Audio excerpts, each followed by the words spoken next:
இன்றே டவுன்லோட் செய்து உங்கள் ஃபேவரட் ஷோக்களை என்ஜாய் பண்ணுங்க.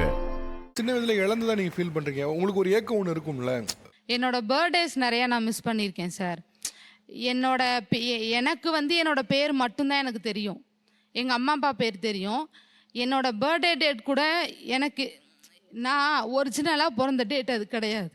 இப்போ நீங்கள் எந்த நாளை கொண்டாடுறீங்கம்மா? நீங்கள் ஹோம்லேயே ஒரு டேட் வச்சாங்க சார். எனக்கு ஒரு தனி மனுஷனுக்கு பிறந்த தேதி தெரியாமல் நாமளே ஒரு பிறந்த தேதி வைக்கிறதுங்கிறது எவ்வளோ பெயினாக இருக்கும் நல்லா உணர முடியுது. அது 5 வயது வரைக்கும் ஒரு சூழலை வளர்ந்துட்டு 5 வயதுக்கு அப்புறம் அந்த சூழலே மாறும்போது அதை ஏற்றுக்கிற பக்குவம் எனக்கு அந்த வயதில் உங்களுக்கு எப்படி இருந்ததுங்கிறது எனக்கு இன்னமும் ஆச்சரியமாக தான் இருக்குது. உங்கள் 2 பேரோட திருமணம் எப்படி நடந்தது? நீங்கள் எப்படி உங்களை சந்திச்சிங்க சார்?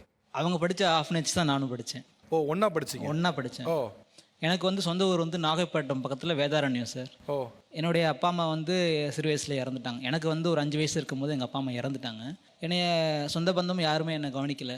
அதனால் நான் தவறி நானாகவே பஸ் ஏறி வந்துட்டு எங்கே வந்தீங்க? ட்ரிச்சி வந்துட்டேன். அங்கே இருந்து அந்த 1098 சைல்ட் லைன் மூலயமா என்னை ரெக்கவர் பண்ணாங்க. சொந்தக்காரங்க ஒருத்தர் கூட சார் உங்களை அரவணைக்கணும் வர தோணவே இல்லை அவங்களுக்கு? யாருக்கு வரல.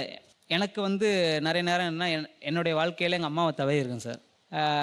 நான் எப்படி என்னை நிறைய டைம் நான் ஒரு தனியாக ஒரு பப்ளிக்கான இடத்துக்கு போகும்போதோ இல்லை ஏதோ ஒரு மூவிக்கு போகும்போதோ இல்லை வேறு ஏதாவது தனியாக போகும்போதோ அவங்க பேரண்ட்ஸோட அவங்க குழந்தைங்களோட அவங்க நிறைய பேர் டைம் ஸ்பெண்ட் போது பார்க்கும்போது எனக்கு நம்ம லைஃப் ஸ்டைல் ஏன் இப்படி இருக்குது, நம்ம லைஃப் ஸ்டைலில் ஏன் நமக்குன்னு ஒரு துணை இல்லை, நமக்குன்னு யாருமே இல்லை, நமக்குன்னு அண்ணன் இல்லை. அப்படிங்கும்போது நான் என்னோட ட்ரீமாக கூட இருந்தேன் சார். நம்ம ஹாஃப்னேஜ்லேயே வளர்ந்தவங்களுக்கு நம்மள மாரி கஷ்டப்படுறவங்க அவங்களுக்கு நம்ம எப்படி நம்ம லைஃப் ஸ்டைலில் நம்ம இழந்தோமோ அதேமாரி அவங்களும் இழந்திருப்பாங்க சார். ஏன்னா அவங்க நிறைய ஸ்டைல் என்கிட்ட சொல்லியிருக்காங்க, நிறைய டைம் சொல்லி என்கிட்ட அழுதுருக்காங்க. அப்படிங்கும்போது நம்ம அவங்க என்ன இழந்தாங்களோ அதை நம்ம ஃபில் பண்ணணும் அப்படிங்கிற ஒரு தாட்டில் தான் நான் அவங்கள்ட்ட பழகினேன், பேசிட்டு அப்புறம் அவங்க இருந்த ஹோமில் பேசினாங்க. பேசி 2 பேருக்கும் ஒத்து போனோடனே எங்களுக்கு மேரேஜ் பண்ணி வச்சுட்டாங்க. எந்த வயசில் போனேன்னு ஞாபகம் இல்லை. அம்மாவுமே அக்கா ஒருத்தவங்க இருந்தாங்க எனக்கு முன்னாடி, அவங்க இறந்துட்டாங்க. அவங்க இறந்ததுனால அம்மா டிப்ரெஷன் ஆகி சாப்பிடாம கொல்லாமல் எந்த ஒரு இதுவுமே செய்யாமல் ஒரு மாதிரி மனநிலை சரியில்லாத மாதிரி ஆயிட்டாங்க. உங்கள் 2 பேருக்கான திருமணம் சார் எப்படி? நீங்கள் எங்கே அவங்கள சந்திச்சிங்க? நானும் அதே ஹாஸ்டலில் தான் சார் படித்தேன். அவங்க அந்த ஹாஸ்டலுக்கு 6 வயசில் வந்தாங்க. நான் 9 வயசில் வந்தேன் அந்த ஹாஸ்டலுக்கு. இப்போ நீங்கள் அவர் கொஞ்ச நேரம் எங்கேயா வெளியே போனாலும் தேட ஆரம்பிச்சிருவேன் அப்படின்னீங்களே, எப்பெல்லாம் அவர் அவங்கள ரொம்ப தேடும்? எப்பயுமே தேடுங்க சார். ஒரு நிமிஷம் கூட விட்டு பிரிய வேணாம்னு நினைப்பேங்க சார். எப்படி கூப்பிடுவீங்க அவரை? நான் அதுக்கு எப்பயே தோணுச்சுன்னா பக்கின்னு சொல்லி கூப்பிடுவேங்க சார். பக்கியா? நீங்கள் எப்படி கூப்பிடுவீங்க சார்? நானும் பக்கின்னு தான் சார் கூப்பிடுவேன் அவங்கள. இப்போ அவங்க நீங்கள் கூப்பிடுங்க.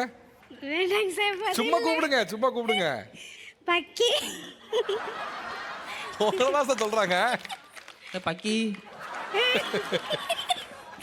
இப்போ இது வரைக்கும் படிச்சிருங்க, ஒரு இடத்துல வேலை பார்க்குறீங்க, இப்போ திருமணம் ஆயிடுச்சு.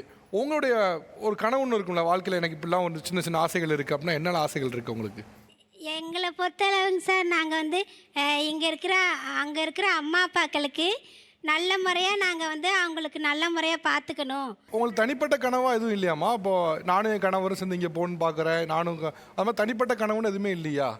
எனக்கு நான் கண்ணு தெரியாததுனால எனக்கு சின்ன வயசுல இந்த சொல்கிறதுனால ஒன்றும் இல்லை, கர்ப்பப்பை எடுத்துட்டாங்க சார். எதனால் கர்ப்பப்பை எடுத்தாங்கம்மா?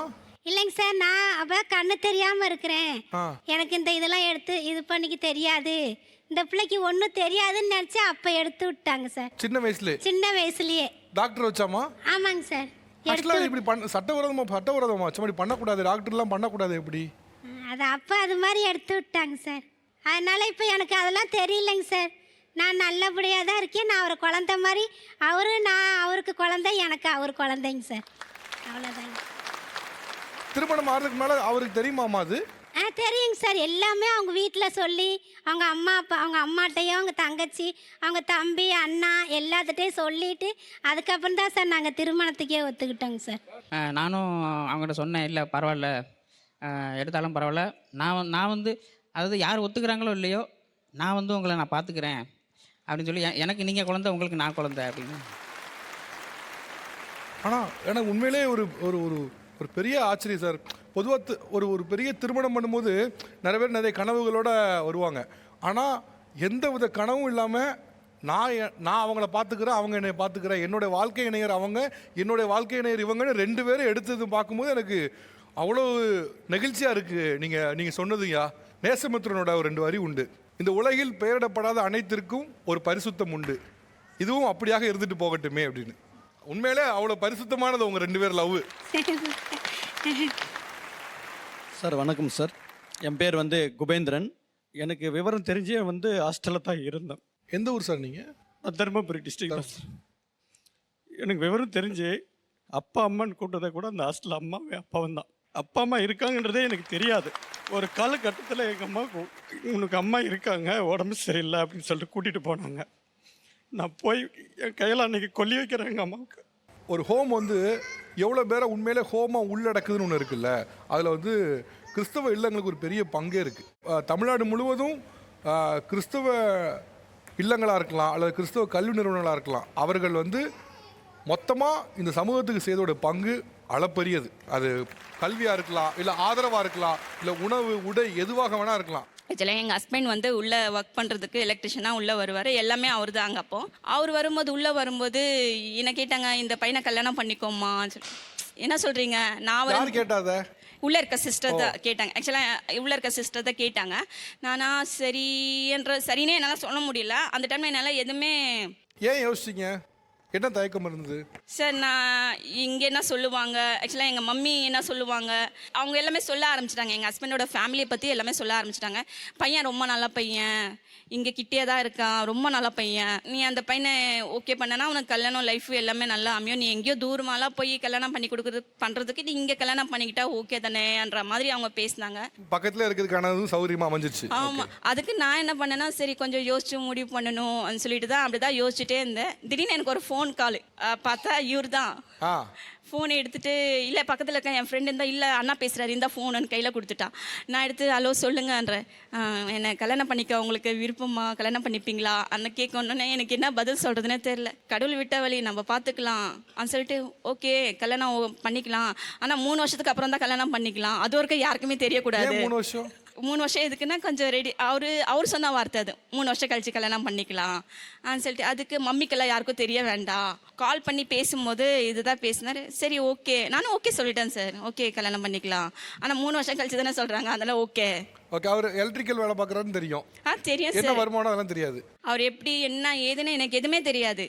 அவரை ஃபஸ்ட் டைம் நான் பார்த்துருக்கேன். பார்க்கும்போது சபரிமலைக்கு மாலை போட்டிருந்தார். அந்த டைமில் தான் நான் அவரை பார்த்தேன். ஆக்சுவலாக இன்னொரு இடத்துக்கு நான் போயிட்டு வரும்போது உங்களை கொண்டு போய் ஓமில் விட்டுறேன் வரீங்களான்னு சொல்லி கேட்கும்போது நான் முறைச்சிட்டேன். சார் நீங்கள் என்ன கூப்பிட்றீங்க, எனக்கு நடந்து போக தெரியும், நீங்கள் போய்க்குங்கன்னு சொல்லிட்டேன். அப்புறம் ஆஃப் டேஞ்சுக்கு வந்தானே பிறகு தான் தெரியும் உள்ளே ஒர்க் பண்ணிகிட்ருக்காங்க. ஐயோ இவரை சொல்லிட்டோமே, நான் தயக்கம் இல்லை, நம்ம கரெக்டாக தான் பேசியிருக்கோம். ஓகே. ஃபஸ்ட் டைம் நான் அப்படி தான் பார்த்தேன் அவரை. உங்களுக்கு ஏன் அவன் டக்குன்னு பிடிச்சி போச்சு? மற்றவங்களை நான் கவனிக்கும் போது இவ கொஞ்சம் அங்கே ஸ்பெஷலாக இருந்தா.